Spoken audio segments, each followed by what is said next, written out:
lagi di channel YouTube saya.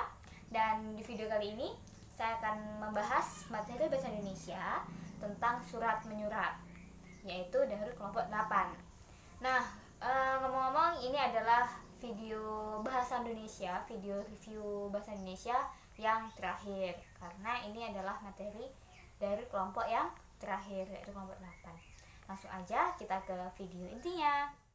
Nah, kita yang pertama yaitu ada pengertian surat. Jadi apa sih surat itu? Nah, surat itu adalah suatu sarana komunikasi tertulis untuk menyampaikan suatu informasi, suatu pesan, suatu pernyataan kepada pihak lain yang memiliki kepentingan atau keperluan kegiatan dalam bentuk yang tertentu gitu.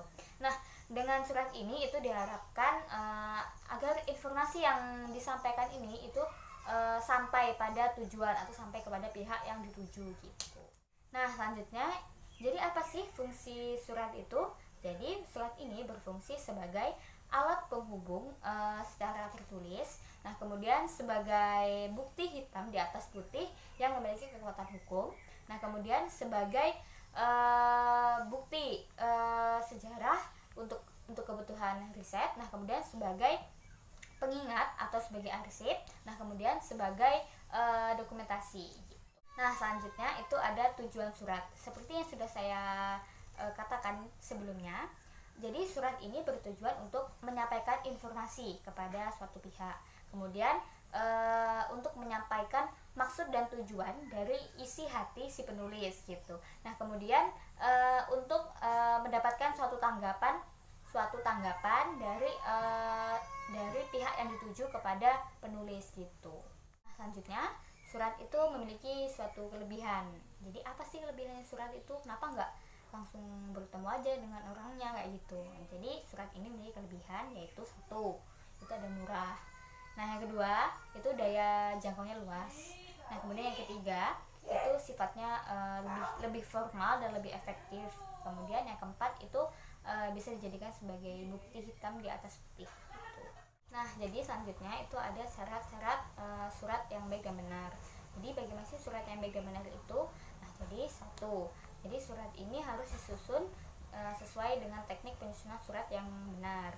Nah, kemudian yang kedua, dalam penulisan surat ini itu harus disusun secara singkat, jelas, dan juga eksplisit. Nah, kemudian yang ketiga, bahasa yang digunakan dalam surat itu harus bahasa yang baku, yang sesuai dengan kaidah dalam bahasa Indonesia gitu. Nah, ngomongin soal tentang bahasa yang baku, jadi bahasa baku ini bahasa yang resmi gitu. Nah, bahasa baku ini itu biasa digunakan pada saat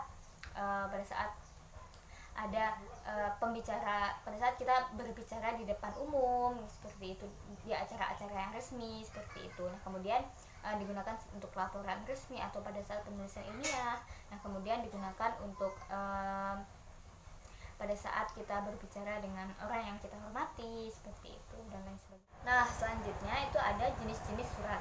Jadi jenis-jenis surat ini memiliki sangat banyak sekali jenis-jenis surat gitu. Nah, yang pertama berdasarkan sifat surat. Surat ini ada jenis-jenis surat pribadi, surat dinas swasta, dinas pribadi, surat niaga, kemudian surat dinas pemerintahan, dinas swasta, dan lain sebagainya. Nah, yang selanjutnya itu berdasarkan wujudnya. Surat itu ada surat yang menggunakan kartu pos, ada yang menggunakan sampul atau amplop, kemudian ada surat biasa atau surat terbuka atau tertutup, kemudian surat yang memorandum atau nota, kemudian biasanya juga ada yang dalam bentuk telegram dan lain sebagainya. Nah, selanjutnya ini berdasarkan aliran suratnya, itu ada dua, ada surat masuk dan surat keluar. Jadi maksudnya surat masuk ini apa sih? Surat masuk ini adalah surat yang diberikan kepada suatu instansi atau suatu perusahaan gitu untuk kepentingan tertentu gitu. Nah, kemudian sebaliknya untuk surat keluar itu justru dari pihak instansi atau pihak perusahaan kepada pihak yang di luar atau pihak perseorangan lainnya gitu. Nah, selanjutnya itu berdasarkan keamanannya. Surat itu ada tiga, yaitu ada surat sangat rahasia, kemudian yang kedua itu surat rahasia, dan yang ketiga itu ada surat konfidensial gitu. Nah, kemudian berdasarkan proses penyelesaiannya itu ada tiga juga, itu ada surat kilat, ada surat segera, dan ada surat biasa. Selanjutnya itu berdasarkan dinas pos, itu ada surat kilat, ada surat kilat khusus, ada surat biasa, dan kemudian ada surat tercatat gitu. Selanjutnya itu jenis surat berdasarkan cara pengirimannya, itu ada melalui surat pos atau melalui pak pos seperti itu. Nah kemudian ada yang melalui telegram, kemudian ada yang faksimile, dan kemudian ada yang email. Selanjutnya itu ada bentuk-bentuk surat. Jadi bentuk surat itu ada yang setengah lurus, ada yang lurus, kemudian ada yang leku atau gerigi, kemudian ada yang bentuk resmi Indonesia Lama, kemudian ada yang bentuk resmi Indonesia Baru. Nah selanjutnya ini adalah bagian penting, yaitu bagian-bagian surat. Dalam penulisannya itu bagian-bagian surat itu ada kepala surat, kemudian ada tempat dan tanggal surat, kemudian ada nomor surat, kemudian ada lampiran dan hal, nah kemudian ada alamat surat, nah kemudian ada salam pembuka. Nah setelah salam pembuka itu selalu diikuti oleh alinea pembukanya. Nah kemudian baru isinya, isi dari suratnya atau inti dari pembuatan suratnya itu ada dalam isi surat gitu. Nah kemudian itu ada penutup, dan kemudian itu ada salam penutup, dan kemudian terakhir itu adalah nama penulis atau nama pengirimnya, itu biasanya disertai dengan tanda tangan gitu. Nah baik, selesai sudah saya menjelaskan tentang materi surat menyurat ini. Mohon maaf apabila kurang jelas dalam penyampaiannya, karena saya juga manusia biasa. Kemudian